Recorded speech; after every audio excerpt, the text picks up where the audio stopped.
Yo les gens, bienvenue sur French Yu-Gi-Oh! On se retrouve aujourd'hui pour un nouveau deck profile. Donc ce sera un deck profile du deck Thunder Dragon. Donc voilà, je joue le deck depuis vendredi.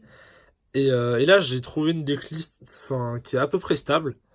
Où le deck tombe plutôt bien. Et du coup je vais vous partager ça. Donc on commence avec 3 Ténèbres Dragon du Tonnerre. 3 Rugis Dragon du Tonnerre. Donc voilà, je vous mets les cartes en avant. Comme ça, si vous connaissez pas les effets, n'hésitez pas à mettre pause. 3 Faucons Dragon du Tonnerre. 3 Dragons du Tonnerre classiques. Et enfin, 3 Matrix Dragon du Tonnerre. Donc ça, pour moi, c'est une base en fait qu'il faut pas toucher lorsqu'on joue Thunder Dragon pur. Et voilà, donc moi j'aime bien. Du coup, je vous conseille de jouer ça. Ça, c'est vraiment la base du deck. Ça, c'est quelque chose qu'il faut pas changer. Ensuite, on a 3 hommes batterie. 3 et 2 loups distance, excusez-moi. Donc homme batterie, c'est la norme du deck. Donc c'est ce qui permet d'envoyer des monstres Thunder Dragon au cimetière. Et du coup, après on aura des effets, etc. etc. Et louve distante, en fait, parce que je trouve personnellement que lorsqu'on n'a pas homme batterie en main, le deck certes tourne bien. Mais voilà, à la fin on va avoir que un colosse Dragon du Tonnerre au lieu d'en avoir 2 ou 3. Et du coup, louve distante, en fait, permet que lorsqu'on n'a pas homme batterie, on peut quand même faire nos combos. Ensuite, je joue 3 dragons blancs destruivre et un dragon noir et fond serpent. Donc cela je joue surtout parce qu'on me les a conseillés et donc j'ai testé et c'est plutôt pas mal. Donc lui pour l'invoquer il faut juste bannir un ténèbre depuis le cimetière. Donc du coup lorsqu'on bannit un ténèbre, si c'est un Thunder Dragon on aura ses effets etc. etc. Et lorsqu'il est envoyé au cimetière on peut tuto lui. Et lui c'est la même chose que Dragon Blanc sauf que pour lui il faut bannir un lumière depuis le cimetière. Donc voilà. Ensuite, on continue avec 2 Lévianaires Dragons du Chaos. Donc ça, c'est des monstres en fait qu'on va invoquer, pas lors du tour 1, parce que je les trouve pas forcément utiles, mais plutôt lors du tour 2 ou 3, ça dépend, lorsque l'adversaire en fait aura des cartes sur son terrain. Donc voilà, je vous laisse mettre pause pour lire son effet.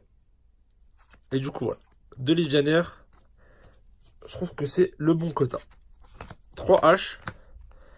Parce que dans Thunder Dragon pur, il faut jouer des entraps, parce que si on laisse trop jouer l'adversaire sans rien faire, il va pouvoir mettre son terrain en place tranquillement, avec 1 milliard de negate, et on pourra quasiment pas jouer. Donc 3 H, j'aime beaucoup. Une fusion Dragon du Tonnerre. Je vous laisse mettre pause pour lire son effet. Donc voilà, ça peut toujours servir. À 2, je trouve ça moyen, parce qu'en fait, en général, on va surtout en jouer une durant un duel. Et en plus, elle est tutorisable facilement, donc une fusion Dragon du Tonnerre, j'aime beaucoup. Un sarcophage doré, donc c'est pour bannir des monstres en général Thunder Dragon. Et surtout, je joue 1 parce que c'est limité à 1. 1 pour 1.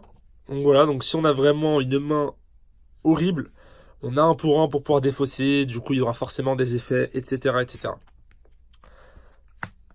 2 fusions instantanées. Donc il y en a qui préfèrent la jouer à 3. Moi j'aime bien à 2. Je trouve que à 2, c'est le bon quota. Ça fait pas brique. Et du coup, voilà. Ensuite, 3 appelés par la tombe. Donc malgré que le deck soit fort, je trouve que si on se prend une hache au bon moment, ça fragilise beaucoup le deck. Après, on peut pas forcément faire tous nos combos.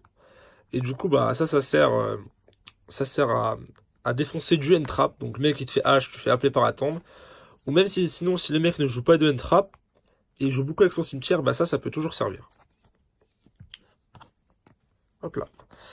Et enfin, 3 invitations des ténèbres. Donc on pioche 2 et on bannit un monstre ténèbres. Donc si on fait ça et on bannit un monstre Thunder Dragon, du coup il y aura ces effets qui vont proc. Donc c'était tout pour le main deck. Dans l'extra deck, on va jouer 3 colosses Dragon du Tonnerre, 2 titans Dragon du Tonnerre. Donc je vous laisse mettre pause pour lire leurs effets. Un invocateur intrépide, une licorne chevalier du cauchemar, un Linkuribo, un phénix chevalier du cauchemar, une attaque Kaminari, un dragon charge Borel, Un deuxième invocateur intrépide, mais en fait celui-là je le joue surtout parce que j'ai pas encore le renoncé au milieu. Donc si vous avez le renoncé, jouez-le à la place de l'invocateur intrépide. Un Lymphorinchus. Donc lui, c'est si on n'a pas de monstre tonnerre sur le terrain, bah on aura quand même, on pourra quand même l'invoquer pour avoir du coup 2 zones où invoquer nos monstres. Une sorcière d'invocation et un Reprodocus. Donc voilà pour mon deck Thunder Dragon. Donc à présent, je vais vous montrer un combo. Donc un combo super fort, mais on a juste besoin de 2 cartes pour faire le combo. Donc c'est Homme Batterie et Faucon. Voilà. Donc, donc on a ces 2 cartes en main, je vais vous montrer un petit combo à faire avec. Donc voilà, c'est un combo assez connu, mais je le trouve vraiment super fort. Alors du coup, on va norme Homme Batterie. On va activer son effet. Donc son effet, c'est d'envoyer un monstre tonnerre depuis le deck au cimetière. Là, on va envoyer Faucon. On va envoyer Faucon. On va envoyer Rugis, Dragon du Tonnerre au cimetière. Ensuite, on va activer l'effet de Faucon. Donc on va le défausser pour invoquer spécialement Rugis, Dragon du Tonnerre. On a l'effet de Homme Batterie qui proc. Donc en fait, on peut invoquer un jeton tonnerre sur le terrain. Donc là, on va prendre cette carte-là, on va la mettre là. Donc voilà, donc là, on a déjà 3 cartes sur le terrain. Ensuite, on va faire une link. On va faire une link 2, oui. Donc après le jeton, il va là. On va faire une link 2 pour invoquer invocateur intrépide qu'on va mettre en général ici, du coup. Donc là, on est à peu près comme ça sur le terrain. On va pouvoir faire un Colossus pour commencer. Pourquoi? Parce qu'on a activé l'effet d'un Thunder Dragon depuis la main, du coup on peut juste l'invoquer en... On va mettre comme ça pour la lumière. On peut juste l'invoquer en sacrifiant un Thunder Dragon sur le terrain. Donc on a un Colossus sur le terrain. On a l'effet de Rugis qui proc. Donc l'effet de Rugis c'est quoi? C'est qu'on peut invoquer spécialement un monstre Thunder Dragon depuis le deck en mode défense, mais il reviendra dans la main durant la end phase. Voilà, ça c'est pas non plus... L'effet de revenir durant la end phase, on s'en fout, puisqu'en général il va jamais revenir dans la main. Donc là, on va invoquer un Dark en mode défense. On va refaire un Colossus. Donc là, déjà, vous voyez qu'on a déjà 2 colosses sur le terrain. Donc, en général, invoquez-les en mode défense. Donc moi, j'aime bien les invoquer en mode défense. Pourquoi? Parce que si le mec en face joue sa main grande, par exemple, bah il pourra pas nous OTK. Sauf s'il a vraiment une main de ouf, et encore. Ensuite, on a l'effet de Thunder Dragon Dark qui proc. Donc son effet, c'est quoi? C'est qu'on peut aller tuto un Thunder Dragon depuis la main. Un Thunder Dragon depuis le deck à la main. Donc là, on a utilisé l'effet de Hawk, on a utilisé l'effet de Rugis, on a utilisé l'effet de Dark. Là, on va utiliser l'effet de Matrix. Donc là, notre terrain, c'est ça. On va bannir notre Colossus qui est sur la droite. Et bannir Matrix. Pour invoquer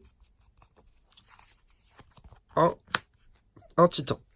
Donc pareil, Titan pour l'invoquer, si on a utilisé un effet d'un Thunder Dragon depuis la main, on a juste à bannir un Thunder Dragon depuis la main et une fusion Thunder Dragon depuis le terrain.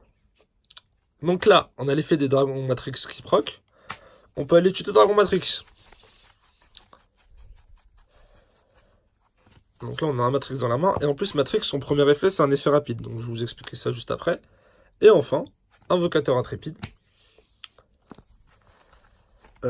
Pardon. Invocateur Intrépide, on va pouvoir invoquer le dernier colosse en mode défense. Donc voilà, on peut juste sacrifier un monstre tonnerre, c'est juste super fort. Donc voilà notre board avec 2 cartes. Et on a ça dans les mains. Donc ça, durant ton adversaire, on pourra activer son effet. Donc on cible un O3 Thunder, il gagne 500 points d'attaque. Et l'effet Titan, en fait, c'est que lorsque un effet Thunder Dragon est activé depuis la main, et ben on peut péter une carte sur le terrain. Voilà, donc c'est un effet rapide, c'est super fort. Et voilà, donc là, autour de l'adversaire, il pose un monstre, on va dire n'importe. Effet Matrix, je le défausse, il gagne 500 points d'attaque. Effet Titan, on peut aller péter une carte sur son terrain. Donc voilà le board qu'on a au tour 1 quand on a juste besoin de 2 cartes. Donc juste avec ces deux-là, on arrive à faire tout ça. Donc c'est déjà pas mal. Du coup voilà, j'espère que la vidéo vous a plu. N'hésitez pas à lâcher un petit like, à vous abonner. C'était French Yu-Gi-Oh! Salut!